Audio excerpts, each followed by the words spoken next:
जय जय श्री राम। सभी भाइयों बहनों, आज हम शनि मंदिर पहुंच चुके हैं, ज़िला विदिशा मध्य प्रदेश। और हम शनि देव के दर्शन करने के लिए यहां पर अंदर सभी लोगों को शनि मंदिर के भीतर विराजमान सभी भगवानों के दर्शन बारी बारी से कराते हैं। तो सर्वप्रथम हम भगवान प्रभु श्री राम के भक्त जो हैं हमारे हनुमान जी महाराज, हम उनके दर्शन कराने के लिए आपको यहाँ पर लेकर आते हैं। जय जय श्री राम। और हमारी महाकाली माँ यहाँ विराजमान हैं, आप उनके भी दर्शन करिए। और हमारा पूरा विश्व इनके दर्शन करने के लिए लालायित रहता है। तो सभी भाइयों बहनों, सभी हिंदुओं एक बार अवश्य दर्शन करिए और दर्शन की इस लीला को आप देखते ही जाएं और बढ़ते जाएं आगे की ओर। ये हमारे विदिशा शहर में बहुत ही वर्षों पुराना मंदिर है और यहाँ पर सभी प्रकार के देवी देवता विराजमान हैं और हम बारी बारी से इनके आज दर्शन कराते हैं। और आज शनिवार का दिन भी है तो हम शनिदेव के भी दर्शन आपको कराएंगे। जय जय श्री राम। और ये हमारे सूर्य भगवान जो विराजमान हैं, जो विश्व में सर्वप्रथम अपनी रोशनी से पूरे संसार को प्रज्वलित करते हैं, रोशन करते हैं। आप उनके दर्शन करिए। और इसके बाद यहाँ पर विराजमान सभी देव जैसे कि चंद्रदेव, मंगलदेव, बुद्धदेव, बृहस्पति देव और शुक्रदेव, राहुदेव, केतुदेव यहाँ पर सभी विराजमान हैं। तो यहाँ पर आकर एक एक बार सभी देवों के हम दर्शन अवश्य करें। और हमारी माँ सरस्वती जी यहाँ पर विराजमान हैं, जो सभी को बोलने की क्षमता देती हैं और बेहद ही अच्छा रूप उनका यहाँ पर देखने को अवश्य मिलेगा। अब हम चलते हैं आगे की ओर। शनिदेव जी के दर्शन करने के लिए हम यहाँ पर आ चुके हैं और यहाँ पर शनिदेव जी की बड़ी ही सुसभ्य मूर्ति विराजमान है, जिसके आप सभी दर्शन कर सकते हैं। और यहाँ पर भीड़ 12 महीना लगी रहती है। जय जय शनिदेव।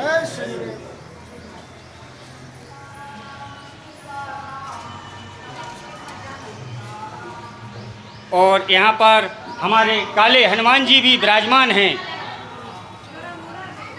जय श्री राम।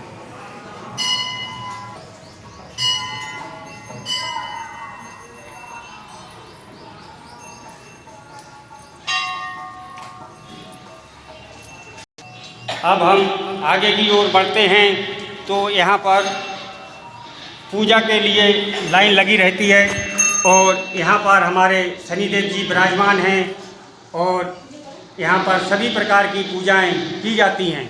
जय हो शनिदेव।